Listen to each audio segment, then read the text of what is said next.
In June 1314, near the castle of Stirling, the fate of Scotland trembled in the mud. King Edward II of England had marched north with a mighty host, knights in shining armor, archers with deadly bows, and foot soldiers enough to crush a kingdom. His goal was simple: destroy Robert the Bruce and the rebellion and chain Scotland once more. But the land and its king had other plans.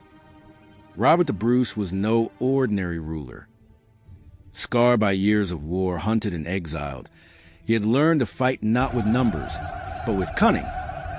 He chose his battleground well, the marshy field of Bannockburn, where heavy horses would sink and narrow paths would trap the mighty. His men, farmers and spearmen, stood ready, not for gold or glory, but for the freedom of their land. Then came the moment that would echo through centuries. An English knight, Henry de Bohun, thundered forward, lance leveled, eyes fixed on Bruce himself. The Scottish king waited, still as stone.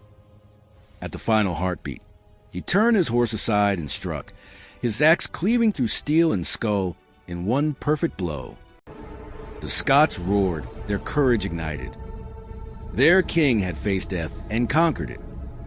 At dawn the next day, the English advanced, a sea of armor and fear. But the land betrayed them.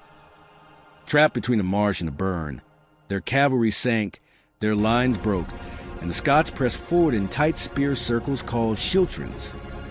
The English banners fell one by one, swallowed by mud and chaos. King Edward himself barely escaped the slaughter. When the sun set over Bannockburn, the battlefield was silent, but Scotland had found its voice. Robert the Bruce's victory broke the might of England's army and lifted his people's spirit beyond fear. Years later, the world would remember Bannockburn not just as a battle, but as the day freedom found its roar.